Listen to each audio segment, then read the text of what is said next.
بسم الله الرحمن الرحيم. kusoo dhawaada waa casharkan imtixaanaha ee Access 2013 ayadoo ku sameynaya database. waayahay tableska database-keenu ka koobnaan waxaa afartan table. marka waxaanu sameynaynaa tablada ugu horeeya ee customers table iyo field listkiisa.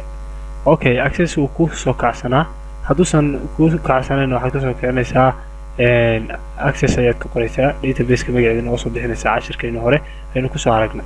marka table cusub ku soo darsanaysid waxaad tagaysaa create table oo leenahay waayahay, laakiin marka ugu horeysa table-keena bilowga ayaynu waxaanu sameynaynaa waxaanu ku soo daraynaa field listki iyo data tabeski.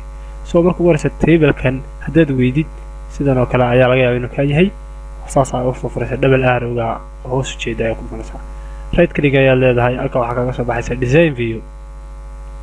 wuxuu ku leeyahay table-ka magaca u bixi waxaanu u bixinaynaa customers ayaanu bixinaynaa kabacdina okay ayaanu leenahay.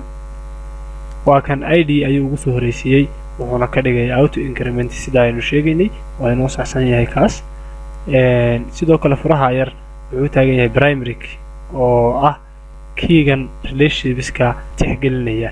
so id-ga ugu horeeya waxyaabaha aynu kusoo darsanay waxaa ka mid ah customer first name, last name, address iyo phone. waxaanu leenahay first name halkan aynu ku qoraynaa xaggan taabka markaad taabatid ama halkan aad taagan tahay xaggan aad timaadid wuxuu ku leeyahay waa kan data typeski maxaa first name ku noqonayaa. waxaan leenahay short text hana noqdo last name ayaan leenahay kabacdi short text hana noqdo address isna wuxuu ka dhigayaa short text. taabka inta badan taabanaysan calaamadda keyboardka ee taabkaaga. ugu dambeyna phone ayaa ku jirta oo waxaanu ka dhigaynaa isagana number waayo waa phone number. halkan waad bedeli kartaayo meeshan id-ga waxaad ka dhigi kartaa cust id sida aynu ugu soo sheegnay ama customer id aynu soo gaabinaynaa. waayahay haddii primary keygaas kuu saarnayn right click si hadda primary key ma saarna saasoo kale hadduu kaa yahay marka aad save garaysid wuxuu kugu khasbaya inaad primary key lahaatid.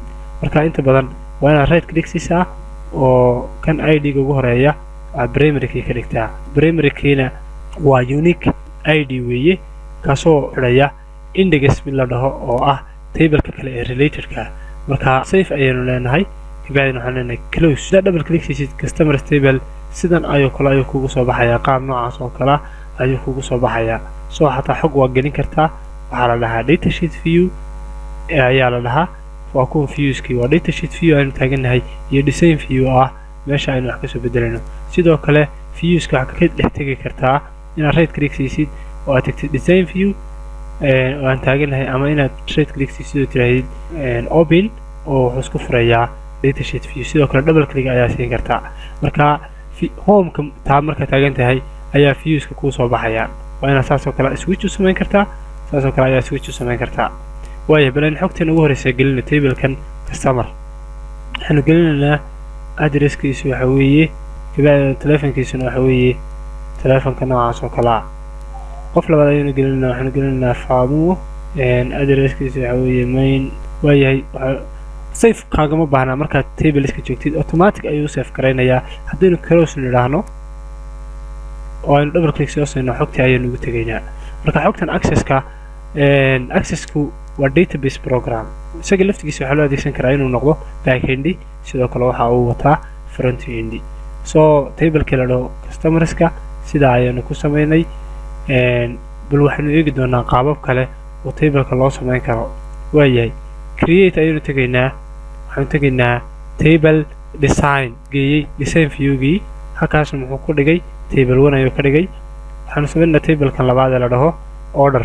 orderka muxuu ka kooban yahay order wuxuu ka kooban yahay order id oo ah auto increment ayaa halkan ka dooranaysaa.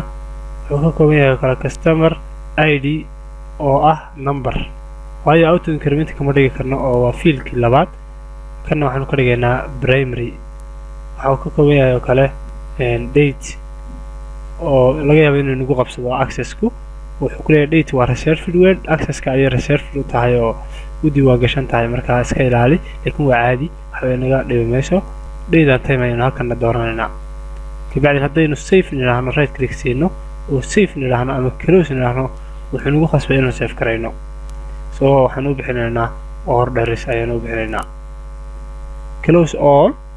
hadday double click siisid orderka sidoo kale ayuu soo baxaya marka halkan wuxuu ka rabaa customer ID-gii laakiin ID-ga dunta ayaa gelin kartaa date-ka rabtid ayaa gelin kartaa sababtoo ah wax relationship oo ka dhaxeeya maynu sameyn waayo halkan customer ID uu yahay 7 ID-giisu uu 7 yahay ma jiro marka haddii relationship jirto uu inaga diidi lahaa soo labada table ugu horeysa saas ayaynu ku sameynay waxaan rabnaa inaad samaysid labada table ee ah order line-ka iyo products-ka isku day aad iyo aad ayay u mahadsantihiin waa inay casharkeena dambe